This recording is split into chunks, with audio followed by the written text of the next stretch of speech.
Hello and good morning everyone. I welcome you all at Eduverse IS. I hope everyone is doing well. So today is 16 November 2023 and we are going to discuss important news and articles from The Hindu newspaper. So let's see what important news we got today to discuss. But before starting the video, for PDF join Telegram channel Eduverse IS, link आपको description box में provided है. Make sure video को last तक देखें so that सारी important news आपकी यहाँ पर कवर हो. तो चलिए स्टार्ट करते हैं और देखते हैं आज हमें क्या क्या डिस्कस करना है. Now first article is Modi launches mission for most backward of the scheduled tribes. यहाँ पर क्या हुआ है, एक मिशन को लॉन्च किया गया है. किसके लिए? पर्टिकुलरली वल्नरेबल ट्राइबल ग्रुप्स के लिए. ये ट्राइबल ग्रुप्स क्या है इसके बारे में हमें अभी पता करना होगा. जैसे कि आप सभी को पता है कि हमारे इंडिया में बहुत सारे ट्राइब्स ग्रुप यहाँ पर हैं, बट उन ट्राइबल ग्रुप्स में भी कई सारी ऐसी ग्रुप्स हैं, ट्राइबल ग्रुप्स हैं जो बेसिक एमिनिटीज़ होती हैं उनसे क्या होती हैं, वो उसको अचीव नहीं कर पाती, मतलब कि उसका जो फ़ायदा है नहीं उठा पाती. उन सारी चीज़ों से क्या होती हैं, वो डिप्राइव होती हैं. तो देयर आर 75 पीवीटीज. यहाँ पर 75 पर्टिकुलरली वल्नरेबल ट्राइबल ग्रुप्स हैं, मतलब इनको आइडेंटिफाई किया गया है और उन ट्राइबल ग्रुप्स के लिए क्या किया गया है, आपका ये मिशन लॉन्च किया गया है. तो इस मिशन में मेनली 25,000 करोड़ रुपीज़ उनके डेवलपमेंट के लिए और विकसित भारतीय संकल्प यात्रा इसमें फोकस किया गया है, ताकि जो बेसिक एमिनिटीज़ हैं इन ट्राइबल ग्रुप्स को जो नहीं मिल पा रही, लाइक यहाँ पर खाना हो जाता है, फूड हो जाता है, फूड का एक्सेस तो हो जाता है. बेसिक एमिनिटीज़ में आप एजुकेशन ले सकते हैं, यहाँ पर हेल्थ सिस्टम ले सकते हैं. तो ये सारी चीज़ों से क्या है, उनको नहीं डिप्राइव होती हैं, तो ये सारी चीज़ें उन्हें मिलेंगी. तो ये कब अनाउंस किया गया है? On the birth anniversary of tribal icon Birsa Munda ji. तो आप सभी को पता है कि ये झारखंड में ये प्लेस है जहाँ पर बिरसा मुंडा जी का ये आइकन है. आप लोग इस आइकन को यहाँ पर देख सकते होंगे. तो उनकी बर्थ एनिवर्सरी थी. ये एक फ्रीडम फाइटर थे, तो उनकी बर्थ एनिवर्सरी में ये एक ट्राइबल कम्युनिटी से बिलोंग करती थी. इसी के चलते यहाँ पर इस मिशन को लॉन्च किया गया है. अब इस मिशन के बारे में हम देख लेते हैं. So particularly vulnerable tribal groups, ये कौन से ग्रुप होते हैं? जैसे कि आप देखिए, इसमें देखेंगे मेनली होती है यहाँ पे बहुत सारी ट्राइब्स. हमने देख लिया ये हमारी ट्राइबल ग्रुप्स हैं. अब इस ट्राइबल ग्रुप में भी क्या होता है, इस ट्राइब्स में भी बहुत सारे आपके पार्ट्स होते हैं. एक आप में इसमें 3 सेक्शन आप देख सकते हैं, तो जो कि बहुत ही अच्छे फ्लरिश्ड हैं, मतलब कि बहुत ही अच्छे से यहाँ पर रह रहे हैं. सारी बेसिक एमिनिटीज जो भी सारी चीज़ें हैं वो उनको यहाँ पर मिल रही हैं. तो फ्लरिस्ट ट्राइब हम उसकी कैटेगरी में रखते हैं.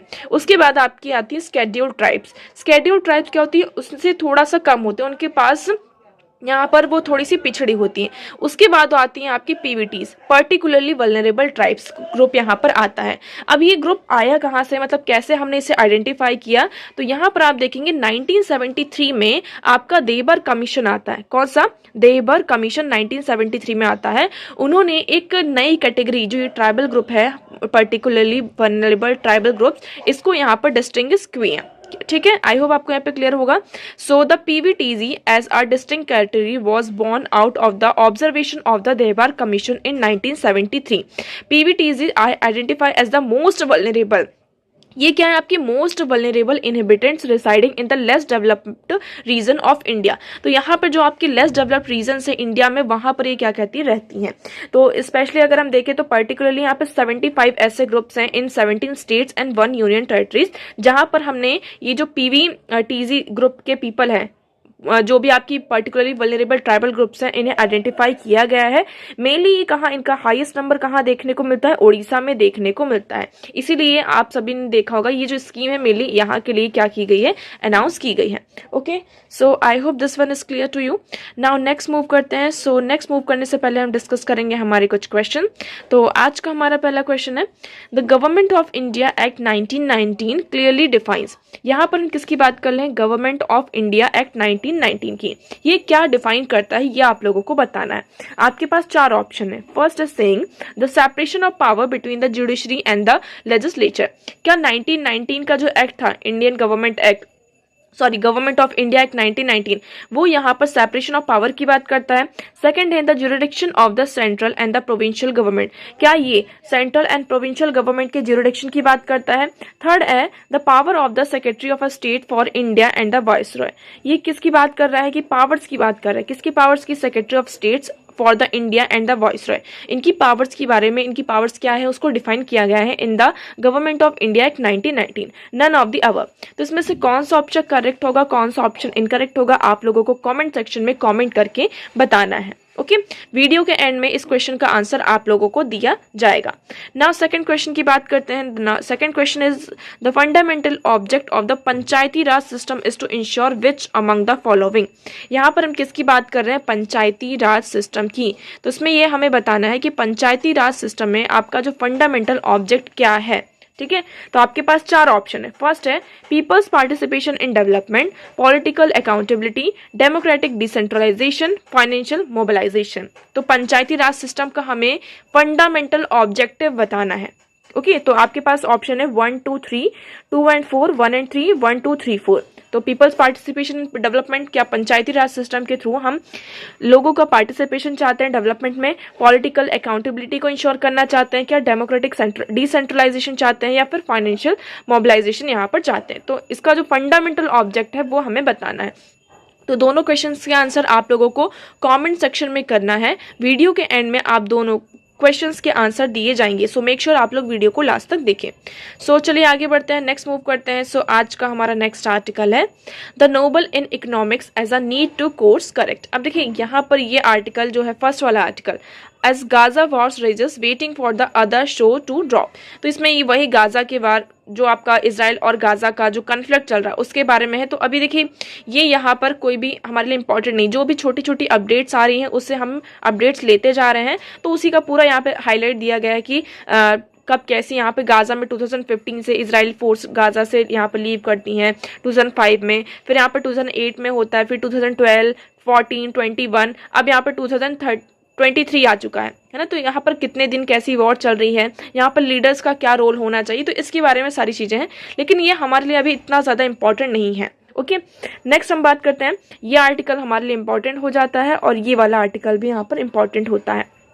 Now, this article is the Nobel in Economics as a need to a course correct।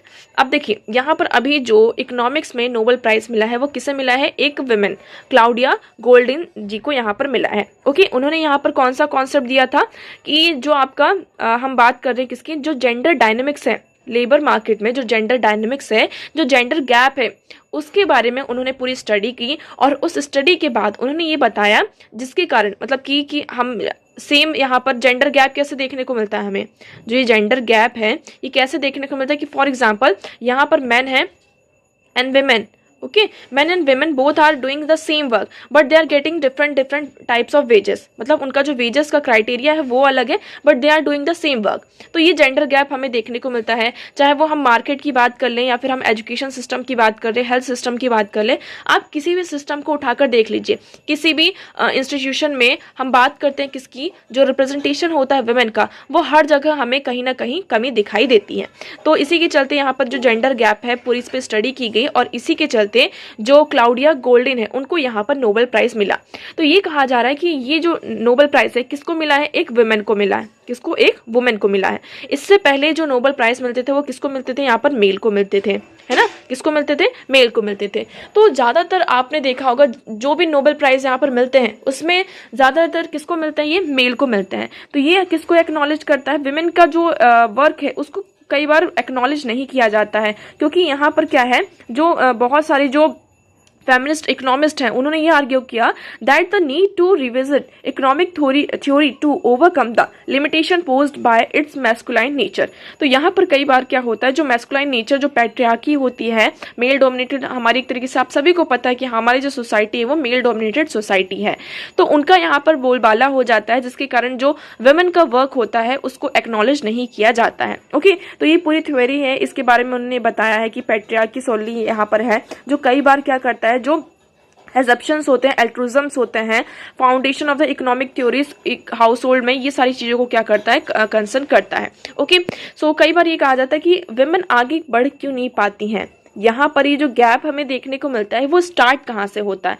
सो अगर हम स्टार्टिंग की बात करते हैं कि देखिए, अगर हम राइट्स की बात करते हैं, मेन आपका जो मैन है एंड विमेन, इनके राइट्स की बात करते हैं, तो दोनों को इक्वली राइट्स यहाँ पर मिलने चाहिए। है ना। हर एक स्फीयर में अगर हम देखें तो सबका रिप्रेजेंटेशन सेम होना चाहिए, उनके जो राइट्स हैं वो भी क्या होने चाहिए, सेम होने चाहिए। बट हमें समझ में आता है, आपको बहुत ही अच्छे से समझ में आता होगा कि विमेन क्या हो जाती है अक्सर यहाँ पर, ऑलमोस्ट आपने देखा होगा वो डिप्राइव रहती हैं। इसका मेन रीज़न क्या है, पहली बात तो ये सारी चीज़ें आपकी स्टार्ट होती हैं आपके घर से, आपका जो होम है वहाँ से स्टार्ट होते हैं। पहले तो आपका एजुकेशन पूरी अच्छी तरीके से नहीं मिल पाता, एजुकेशन के बाद कई बार क्या होता है कि जिसने एजुकेशन यहाँ पर ले भी ली, अच्छी उनकी एजुकेशन हो गई, तो वो क्या होती है, जॉब नहीं कर पाते हैं, है ना। कई बार क्या होता है कि उनकी शादी कर दी जाती है। शादी एक बहुत बड़ा आपका फैक्टर जो सामने आता है किसके बीच में, इन द आपके जो रोड है जिसमें हम यहाँ पर चल रहे हैं, तो इन द पाथ और बिटवीन द पाथ, जो हम पाथ की बात करते हैं तो उसमें शादी जो है आपका आ जाता है।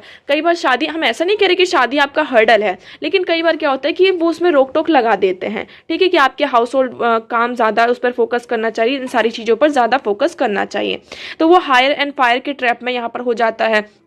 तो ये सारी चीज़ें हमारे घर से ही स्टार्ट होती हैं। तो हमें जो ये जेंडर गैप का डिफरेंस है, देखिए यहाँ पर हम these models fails to account for their contribution of women as unpaid workers who reproduce labour to the farm. If we were to examine upper class household in India that employ domestic workers, we would find that these workers trapped in hire and fire verbal agreements. तो यहाँ पर आप देखेंगे कि अगर आप upper class house hold देखेंगे, वहाँ पर जो डोमेस्टिक वर्कर्स को एम्प्लॉय किया जाता है, तो वहां पर वर्कर्स को कैसे हायर किया जाता है, हायर एंड फायर, मतलब कि वर्बली हमने क्या किया, ठीक है हम आपको हायर कर लेते हैं, कोई एग्रीमेंट साइन होता है, नहीं होता है ना। तो इस तरीके से चीजें यहाँ पर निकल कर आती हैं। आपकी जो डोमेस्टिक वर्कर्स हैं उन्हें कई बार अंडर स्टडीज किया जाता है, यहाँ पे बहुत ज़्यादा बाइसनेस हमें देखने को मिलती है। तो ऐसा नहीं है कि सिर्फ हमें बाइसनेस हर एक स्फेयर में हमें देखने को मिलती है। जो आपका ये रिप्रेजेंटेशन ऑफ विमेन बिल आया है ना, women representation bill in the parliament, इसमें भी आप देखेंगे हम रिप्रेजेंटेशन की बात कर रहे हैं। क्यों बात कर रहे हैं, आप इस चीज़ से एग्री हो या ना हो, बट आप लोगों को पता है कि यहाँ पर जो विमेन है डिप्राइव है उस चीज़ से। अगर हम उन्हें रिप्रेजेंटेशन दे रहे हैं, मतलब हम ऐसा नहीं कह रहे हैं कि जो मेन के राइट्स हैं उनको हम फोकस नहीं कर रहे हैं, सिर्फ विमेन के राइट्स पर हम फोकस कर रहे हैं। It is not like this. But हमें ये भी सोचना होगा कि man and women both are equally important for our society, they are part of our country, they contribution, जो वुमेन का कॉन्ट्रीब्यूशन है कितना 50% ऑफ आवर पॉपुलेशन जो है वो वुमेन है। अगर उनका कॉन्ट्रीब्यूशन यहाँ पर ज़्यादा रहता है, फॉर एग्जाम्पल आपका यहाँ पर घर है, उस घर में मैन एंड वुमेन है, दोनों यहाँ पर फाइनेंशियली अच्छा काम कर रहे हैं, दोनों पैसा कमा रहे हैं, तो आपका घर की जो कंडीशन होगी वो अच्छी होगी, है ना। आपके घर जो कोई भी अगर फाइनेंशियल क्राइसिस आता है तो आप लोग यहाँ पर मिलजुल कर काम कर सकते हैं। लेकिन सिर्फ कमाने वाला एक हो और यहाँ पर उसके पीछे 10 आदमी हो जिसके ऊपर खर्चा करना हो, तो एक पर्सन के ऊपर आप खुद ही सोच कर देखिए कितना ज़्यादा स्ट्रेस हो जाएगा। तो आप ये पूरा जो एक एग्जाम्पल है आप कंट्री के उसमें पर्सपेक्टिव में लीजिए कि अगर कंट्री में जो 50% आपकी जो वुमेन है अगर वो भी काम करने लग जाए, वो फाइनेंशियली यहाँ पर स्टेबल हो जाए, तो यहाँ पर आपकी इकॉनमी में कितना बड़ा इसका कंट्रीब्यूशन हमें दिखाई देगा। तो हमें यहाँ पर इस चीज़ पर रीथिंक करने की जरूरत है। ये सारी चीज़ें इस आर्टिकल में यहाँ पर डिस्कस की गई हैं। Okay, so I hope this one is clear to you. Now next move करते हैं। Next article is life over death. Abolition of death penalty should form the core of any reform in justice system। अब इस article में ये discuss किया गया कि आपका जो आईपीसी है उसको रिप्लेस करके क्या आ रहा है, आपका भारतीय न्याय संहिता आ रहा है। तो हमने ये सोचा था कि जो आपका भारतीय न्याय संहिता आ रहा है अभी किसके पास है, पार्लियामेंट्री कमेटी के पास यहाँ पर स्क्रूटनी के लिए गया हुआ है। इसमें हमने ये सोचा था कि शायद इसमें जो डेथ पेनाल्टी है इसको अबॉलिश किया जाएगा, इसके रिकमेंडेशंस यहाँ पर दी जाएंगी। बट ऐसा कुछ भी नहीं है कि डेथ पेनाल्टी को हम क्या करें, जो ये है उसकी पूरी तरीके से हम इसे ख़त्म कर दें, है ना, इसको हम यहाँ से हटा दें। तो इस आर्टिकल में ये कहा गया है कि बहुत सारे ऐसे जो कंट्रीज़ हैं वहाँ से डेथ पेनल्टी को क्या किया गया है, आपका रिमूव कर दिया गया है। अब देखिए डेथ पेनल्टी मतलब कि जो आपकी फांसी की सज़ा होती है, डेथ पेनल्टी सिर्फ फांसी के थ्रू नहीं और भी बहुत कई तरीक़ों से होती है। जैसे यूएस की हम बात करते हैं तो वहाँ पर ही कहा जाता है कि जो डेथ पेनल्टी वो ऐसे दी जाती है कि जो दर्द हो वो बहुत ज़्यादा कम हो, तो इंजेक्शन के थ्रू वहाँ पर क्या किया जाता है, डेथ पेनल्टी दी जाती है। रशिया की हम बात करते हैं, चाइना की बात करते हैं, तो वहाँ पर जो डेथ पेनल्टी है वो बहुत ही हीनियस है, मतलब कि बहुत ही बुरी तरीके से वहाँ पर डेथ पेनल्टी दी जाती है। इंडिया में आप सभी को पता है क्या है, किस तरीके से फांसी की सज़ा यहाँ पर दी जाती है। तो अभी ये कहा जा रहा है कि IPC has not made a recommendation to abolish the death penalty. Instead, the Standing Committee on Home Affairs, despite submission from experts and judicial on abolition, choose to make a bland recommendation that the matter may be left for the government to consider. अभी जो पूरा matter है वो किसको दिया गया है? Government को दिया गया है कंसिडरेशन के लिए. Its observation is limited to remark that it has understood that the reason for a passionate argument against the death penalty is that judicial system can be fallible and prevent as an innocent person from being wrongly sentenced to death. However, domain expert had made some persuasive submission before the panel. तो इसमें ये कहा जाता है कि कुछ लोग इसके फेवर में होते हैं, कुछ लोग इसके फेवर में नहीं है. फेवर में इसलिए ये नहीं है कि ये कहते हैं कि डेथ पेनाल्टी को अगर आपने यहाँ पे एबॉलिश कर दिया तो ये जो एक डेटरेंस क्रिएट करता है, डेटरेंस मतलब एक तरीके से डर क्रिएट करता है. कोई भी आपका हीनियस क्राइम होता है, पहली बात तो हम डेथ पेनाल्टी ऐसे इजिली देते नहीं. किसको देते हैं? जब यहाँ पे कोई भी हीनियस क्राइम होता है, बहुत ही लाइक रेप हो रहा है, मर्डर हो रहा है किसी का, आप किसी जो माइनर के साथ रेप होता, उन केसेस में क्या होता है, आपके डेथ पेनाल्टी के प्रोविजंस है. 2007 से लेकर 2022 तक अब तक 7 लोगों को, मतलब 7 लोगों को डेथ पेनाल्टी दी गई है. तो यहाँ पर एक तरीके से क्या क्रिएट करता है आपका, हम जो डेथ पेनाल्टी होती है रेयरेस्ट ऑफ रेयर केसेस में देते हैं. ठीक है, तो ये कहा जा रहा है कि ये जो डेटरेंस क्रिएट कर रहा है वो उसको क्या कर देगा, खत्म कर देगा, है ना. तो यहाँ पर ये कहा जा रहा है कि अब जो लोग इसके फेवर में नहीं है वो ये कहते हैं कि आप जो कैपिटल पनिशमेंट है इसको और ज़्यादा यहाँ पर जो है क्या बना सकते हैं, इफेक्टिव बना सकते हैं उसको, जिससे कि हम डिटरेंस को क्रिएट कर सकें. तो इस तरीके के कुछ आर्ग्यूमेंट्स दिए जाते हैं. अब देखिए, कोई भी चीज़ हो, अगर यहाँ पर हम इसको एबॉलिश करते हैं तो भी लोग यहाँ पर ना खुश रहेंगे, और अगर हम इसको अबॉलिश नहीं करते हैं फिर भी लोग इस चीज़ से ना खुश रहेंगे. तो ये चीज़ अभी देखते हैं इसमें क्या रिफॉर्म किया जाता है. लाइफ इम्प्रिजनमेंट को अभी डिफाइन किया गया है हमारे भारतीय न्याय संहिता में. आपका जो नया बिल यहाँ पर नया एक्ट आने वाला है, यहाँ पे बहुत सारी चीज़ें हैं जो प्री मैच्योर रिलीज है, कन्विक्शन के पॉलिटिकल ग्राउंड्स में बहुत सारी चीज़ें जिसमें हम चेंज किए गए. अब फर्दर हम देखते हैं. तो देखिए, abolition of death penalty should form the core of any reform in justice system. तो इसमें ये कहा जा रहा है कि जस्टिस सिस्टम में अगर हमें रिफॉर्म लाना है तो जो डेथ पेनाल्टी है इसको हमें क्या करना होगा, अबॉलिश करना होगा. तो क्या हम सिर्फ डेथ पेनाल्टी को अबॉलिश करके ही जस्टिस सिस्टम में रिफॉर्म ला सकते हैं? तो ये अभी हमारे लिए थोड़ा सा देखने लायक है कि हम इसमें जस्टिस सिस्टम में कैसे रिफॉर्म कर सकते हैं. ओके, नेक्स्ट मूव करते हैं. Next article is a grave error in the law. Grave error in the law, इसमें क्या बताया गया कि आप सभी को यहाँ पर 17 अक्टूबर को सुप्रीम कोर्ट ने जो सेम सेक्स कपल है ना, उसमें जो जजमेंट दिया है कि वो सेम सेक्स कपल के यहाँ पे शादी नहीं हो सकती. अब देखिए, सेम सेक्स कपल, आप सभी को यहाँ पर जो केस है नवतेज सिंह वर्सेस जो होमोसेक्सुअलिटी थी उसको डिक्रिमिनलाइज किया गया. अब डिक्रिमिनलाइजेशन के बाद ये आता है कि जो सेम सेक्स पीपल हैं वो क्या कर सकते हैं, आपस में कपल बन सकते हैं. पहले ये क्या था, क्रिमिनल था अगर यहाँ पर 2 पर्सन सेम सेक्स के हैं और वो ऐसे कपल्स पाए जाते थे तो उनको यहाँ पर जेल में डाल दिया जाता था. लेकिन 2018 के बाद से इसे क्या कर दिया गया, डिक्रिमिनलाइज कर दिया गया. क्या किया, इसे डिक्रिमिनलाइज किया. अब यहाँ पे डिक्रिमिनलाइज हो गए, अभी कपल्स हो गए, मतलब ये शादी भी करना चाहते होंगे तो ये शादी करने गए. तो यहाँ पर क्या आता है आपका स्पेशल मैरिज एक्ट 1954, जिसमें यहाँ पर हमने ये देखा कि जो वर्ड्स हैं वो कैसे वर्ड्स हैं. जब हम फॉर्म फिल करते हैं तो उसमें वर्ड्स आते हैं लाइक ग्रूम, ब्राइड. ठीक है, तो ये थोड़ा सा क्या था, जेंडर बाइस था. तो यहाँ पर जो पिटीशन फाइल की गई थी वो इसी के अगेंस्ट में फाइल की गई थी कि ये जो ग्रूम, ब्राइड ये सारे जो मतलब आपके वर्ड्स हैं इसको आप क्या करिए, चेंज कर दीजिए, है ना. मतलब इसे जेंडर न्यूट्रल बना दीजिए जिससे कि हम क्या कर सके, यहाँ पर शादी कर सके. तो इसी के चलते यहाँ पर सुप्रीम कोर्ट ने इसको मना कर दिया, ये कहते हुए कि पहली बात, फर्स्ट ऑफ ऑल, जो marriage is not a fundamental right. पहली चीज उन्होंने ये कही कि जो शादी है आपकी वो फंडामेंटल राइट नहीं है. सेकंड, उन्होंने ये कहा कि अगर हम यहाँ पर इसको चेंज करते हैं तो ये क्या करेगा, सेपरेशन ऑफ पावर का वायलेशन होगा. क्योंकि अगर हम चेंज कर रहे हैं मतलब कि हम किसी लॉ में चेंज कर रहे हैं और ये हमारे एम्बिट के अंदर में नहीं आता है. तो ये दूसरी चीज, ये दोनों मतलब कि आर्ग्यूमेंट सुप्रीम कोर्ट के द्वारा रखे गए. तो जो मेजोरिटी वाला डिसीजन था वो यही था. माइनॉरिटी की डिसीजन की बात करते हैं तो हमारे जो चीफ जस्टिस ऑफ इंडिया है वो तो सेम सेक्स मैरिज के फेवर में थे. बहुत सारे लोग यहाँ पर सेम सेक्स मैरिज के फेवर में हैं, बट जो हमारा मेजॉरिटी वाला डिसीजन था हमने उससे यहाँ पर फेवर किया।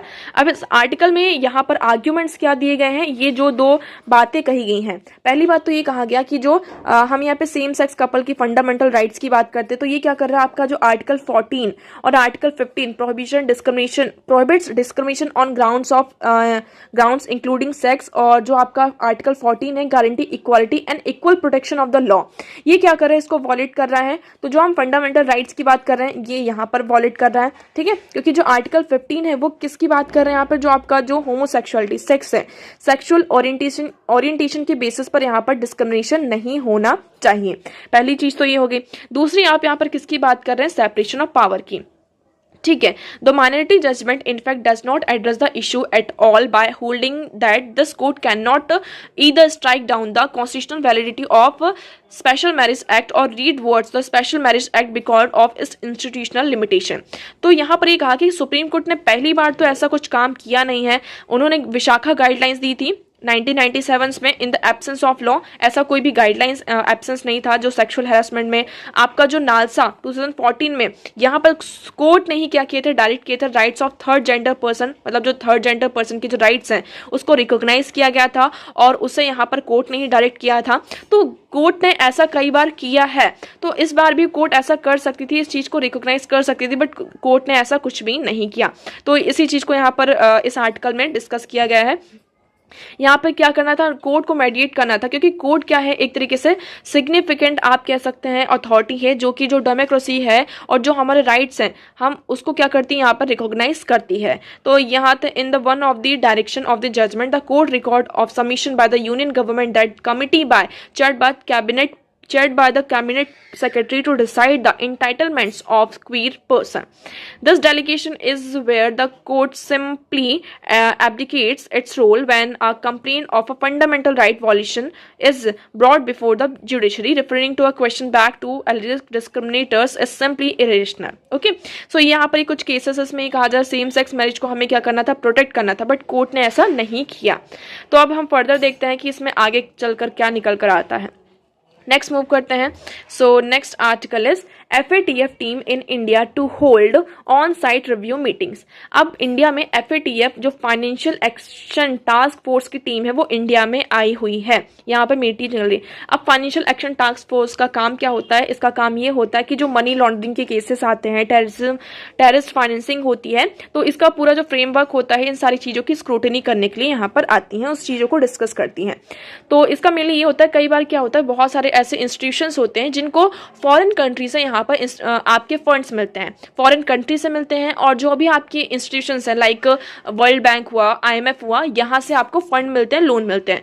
तो वहाँ पर कंट्री उस फंड का, उस पैसे का, उस मनी का कैसे यूज़ कर रही है, कहाँ यूज़ कर रही है, ये सारी चीज़ें यहाँ पर देखी जाती है किसके द्वारा, इस टीम के द्वारा, ठीक है। तो यहाँ पर कंट्री में जो ब्लैक मनी है वो कहाँ से आ रही है, अगर ब्लैक मनी आ रही है उसको कैसे मतलब कि ब्लैक मनी कहाँ से आ रही है, सारी चीज़ों को देखा जाता है। तो अभी इसकी मीटिंग इंडिया में हो रही है। अब इसके बारे में हम देख लेते हैं। Financial action task force is a global money laundering and terrorist financing watchdog setup 1989 में से सेटअप किया गया था out of G7 meeting of the developed nation in Paris. तो यहाँ पर G7 की मीटिंग होती है। Out of this meeting in 1989 this team FATF ये जो आपका है वॉचडॉग, इसको यहाँ पर सेटअप किया गया था। Initially its objective was to examine and develop measures to combat money laundering. Starting में इसका जो ऑब्जेक्टिव ये था कि जो मनी लॉन्ड्रिंग है उसको यहाँ पर डेवलप करना है, उसको एग्जामिन करना और मेजर्स लेना है। After the 9/11 attack of the US, यहाँ पर 2001 में क्या होता है, 9/11 अटैक होता है US में। उसके बाद FATF इन 2001 अपना जो मैंडेट है उसको और ज़्यादा एक्सपेंड कर देती है, और जो टेररिस्ट फाइनेंसिंग है इसको भी इसमें अपने आप में इंक्लूड कर लेती है। इसमें मेंबर्स की बात करते हैं। As of today now there are 39 members जो इस बॉडी को क्या करते हैं, रिप्रेजेंट करते हैं अक्रॉस द ग्लोब। और अगर हम इसके 2 रीजनल ऑर्गेनाइजेशंस की बात करते हैं तो यूरोपियन कमीशन आ जाता है आपका, the gulf of cooperation council इसमें आता है। ओके, सो ये मेंबर्स हैं Argentina, Australia, Austria, Belgium, Brazil, Canada, China, Denmark, Finland, France, Germany, Greece, Hong Kong, Iceland, India, Ireland, Israel, Italy, Japan, republic of Korea, Luxembourg, so US, UK, Turkey, Switzerland, Sweden, Portugal, Russia, Saudi Arabia, Singapore, South Africa, Spain, New Zealand, Netherlands, so ये सारी आपकी यहाँ पर है। India और FATF की बात करते हैं तो इंडिया ने इसे एज अ ऑब्जर्वर स्टेटस यहाँ पे ज्वाइन किया था 2006 में and became a full member of FATF in 2010। 2010 में इंडिया क्या बना था, एफएटीएफ का फुल मेंबर यहाँ पर बना था। ओके, सो इसमें देखिए एफएटीएफ में आपकी 2 लिस्ट भी होती है, एक होती है ग्रे लिस्ट और दूसरी होती है ब्लैक लिस्ट। तो आप सभी को पता है पाकिस्तान एक टाइम पर ग्रे लिस्ट में था। ग्रे लिस्ट मतलब एक सेफ जोन होता है, सेफ हेवन की तरफ आप कर सकते हैं। जैसे कि कुछ जो कंट्रीज होती हैं, जैसे कि उनसे ये कहा जाता है कि अगर जो भी कंट्री ग्रे लिस्ट में यहाँ पर आपकी इंक्लूड है तो उनसे ये कहा जाता है कि वहाँ पे पूरी इन्वेस्टिगेशन होती है, क्या वो टेरर फंडिंग कर रहे हैं, मनी लॉन्ड्रिंग हो रहा है, तो ये यहाँ पर फोर्स रहता है। अगर वो ब्लैक लिस्ट में आ गए तो ब्लैक लिस्ट में आते ही वो क्या हो जाते हैं, नॉन कोऑपरेटिव हो जाते हैं। उनको फिर कोई भी जो लोन वगैरह IMF के द्वारा, वर्ल्ड बैंक के द्वारा, किसी भी मतलब कि इंस्टीट्यूशन के द्वारा नहीं दिया जाता है। Okay, so as of now Iran, North Korea, Myanmar, ये यहाँ पर 3 ब्लैक लिस्टेड कंट्री है। क्यों है यहाँ पर, क्योंकि ईरान में देखिए आप सभी को पता है यूएसए सैंक्शंस लगाता ही रहता है। म्यांमार में क्या है, अभी म्यांमार में यहाँ पर मिलिट्री कूप हुआ है जिसके कारण वो वहाँ पर ब्लैक लिस्ट में है। तो ये financial action task force, I hope आपको यहाँ पे क्लियर होगा। नेक्स्ट मूव करते हैं। So next article is IMEC a win win situation for all states involve finance minister. अब यहाँ पे IMEC क्या है, Indian middle east Europe economic corridor. ठीक है, ये इनकी अभी मीटिंग हुई है फाइनेंस मिनिस्टर की। ये कहा है कि विन विन सिचुएशन है हम सभी के लिए। अब ये आया क्यों था, आप सभी को पता है, India middle east Europe corridor ये मेनली जो आया था इंडिया का नहीं, चाइना का हमारा जो बेल्ट एंड रोड इनिशिएटिव था, है ना, इसके थ्रू चाइना क्या कर रहा था, गल्फ कंट्रीज के साथ अपने रिलेशन को मेंटेन कर रहा था, यूरोपियन कंट्रीज के साथ अपने कनेक्टिविटी को बना रहा था। कनेक्टिविटी बढ़ेगी मतलब उस कंट्री के साथ हमारे रिलेशन क्या होंगे, स्ट्रांग होंगे। उसके साथ साथ ये बेल्ट एंड रोड इनिशिएटिव में आप क्या कर रहा था, चाइना बहुत सारी कंट्रीज को यहाँ पर डेट ट्रैप में यहाँ पर फंसा रहा था, डेट ट्रैप यहाँ पर कर रहा था। कैसे कि उनको, जैसे कि श्रीलंका का आप एग्जाम्पल ले सकते हैं। श्रीलंका को कहा कि आप इसका पार्ट बनिए, ठीक है, श्रीलंका बन गया। अब उसने बोला कि हम यहाँ पर क्या करेंगे, आपके जो वेरियस कनेक्टिविटी प्रोजेक्ट्स हैं, लाइक रोड है, रेलवेज हैं, इनको कंस्ट्रक्ट किया जाएगा। लेकिन श्रीलंका ने कहा कि हमारे पास तो पैसे नहीं है, तो उन्होंने कहा कोई बात नहीं, हम आपको पैसे देते हैं, तो आप जब आपके पास पैसे आएंगे तो आप पैसे लौटा देना, या फिर उसकी बेस में आप क्या कर सकते हैं, कुछ भी आपका जो लैंड है, कोई भी चीज़ है, एरिया है, आप उसे लीज में दे दीजिए। तो इस तरीके से आप लीज में ले लेकर ये डेट ट्रैप में ऐसे फंसाया जाता। इसी के चलते अभी जो G20 की यहाँ पर मीटिंग हुई है, तो यहाँ पर यूएसए के और इंडिया के द्वारा इस India middle east Europe corridor को यहाँ पर लेकर आया गया, जिसमें उन्होंने ये कहा कि देखिए हम क्या करेंगे, इंडिया से यहाँ पर एक जो आपका यूरोप तक है उसको यहाँ पे कनेक्टिविटी को इंश्योर करेंगे। तो इसमें कौन कौन से आ रहे हैं, मुंबई आ रहा है आपका, देखिए UAE आ रही है, आपकी जो गल्फ रीजन है, सऊदी अरेबिया, यहाँ पर सऊदी अरेबिया की बात कर रहे हैं, यहाँ पे जितने भी पोर्ट्स हैं जहाँ पर होगा, इजराइल भी इसमें साथ में आ रहा है, इसमें ग्रीस भी आ रहा है, उसके बाद यहाँ पे यूरोप भी आ रहा है। तो इस तरीके से हम कनेक्टिविटी को क्या करेंगे, इंश्योर करेंगे, इसको बढ़ाएंगे। तो इससे क्या होगा, अगर हम कनेक्टिविटी बढ़ाते हैं तो इन कंट्रीज के साथ जो हमारे रिलेशन है वो भी क्या होंगे, इंप्रूव होंगे। तो आप लोग यहाँ पर एक चीज देखेंगे, अभी क्या चल रहा है आपका, इजराइल और जो हमास है, इजराइल और हमास का यहाँ पर वॉर चल रहा है। तो आप सभी को पता है इजराइल और इसमें क्या सऊदी अरेबिया भी इसमें इसका पार्ट थे। तो अभी क्या कर सकते हैं, ये मे भी इस कॉरिडोर का, ये जो हमारा इकोनॉमिक कॉरिडोर था, ये जो कनेक्टिविटी, इसको यहाँ पर रिफ्लेक्ट कर सकता है ना, मतलब कि इस पे इम्पैक्ट डाल सकता है। यह हमारे लिए थोड़ा सा इशू बनता जा रहा है। तो अभी देखिए इसमें अभी इतना ही, आई होप आपको ये क्लियर होगा। तो न्यूज़ और आर्टिकल्स तो यहीं पर ख़त्म होते हैं। अब हम डिस्कस कर लेते हैं हमारा क्वेश्चन। तो आज का हमारा पहला क्वेश्चन था, the government of India act of 1919 clearly defined. तो इसमें आपका करेक्ट ऑप्शन हो जाता है option B, the jurisdiction of the central and provincial governments. So here you will see the Montagu-Chelmsford Reform, which became a Government of India Act in 1919, clearly defined the jurisdiction of the central and provincial government. तो पहले क्या आता है आपका, जो Montagu-Chelmsford Reform आता है, वही क्या बनता है आपका, Government of India Act 1919 बनता है, जो कि क्लियरली डिफाइन करता है jurisdiction of central and provincial government. Okay, इसमें यहाँ पर फीचर्स भी आपको दिए गए हैं, PDF आप लोगों के साथ शेयर कर दी जाएगी, तो आप उस PDF से ये पूरा यहाँ पर रीड कर सकते हैं। सेकंड क्वेश्चन की बात करते हैं, the fundamental object of the panchayati raj system is to ensure which among the following. तो इसमें आपका करेक्ट ऑप्शन हो जाता है ऑप्शन सी, 1 and 3 ओनली। ये किसकी बात करता है, पीपल्स पार्टिसिपेशन इन डेवलपमेंट, कि पीपल्स का ज्यादा क्या हो, यहाँ पर लोगों का पार्टिसिपेशन हो। Political accountability is wrong. यहाँ पर थर्ड, डेमोक्रेटिक डिसेंट्रलाइजेशन की हमने क्या की है, बात की है। तो इसमें आपका करेक्ट ऑप्शन हो जाता है 1 and 3 only. Okay, so I hope आपको दोनों क्वेश्चन यहाँ पर क्लियर होंगे। आप एक्सप्लेनेशन आपके सामने यहाँ पर दिया गया है। तो the objective of panchayat administration is to associate the local people to the decentralizing process. Functionally, Panchayati Raj is an administrative organization with the confluence of administration, politics and technology for local government. Okay. सो यहाँ पर आपका correct option क्या है? 1 and 3 only.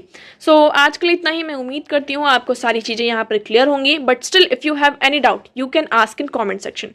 Video कैसा लगा comment section में एक बार ज़रूर बताएगा। वीडियो को लाइक करना, चैनल को सब्सक्राइब एंड शेयर करना ना भूलें। So that's for all today. Thank you so much for discussion.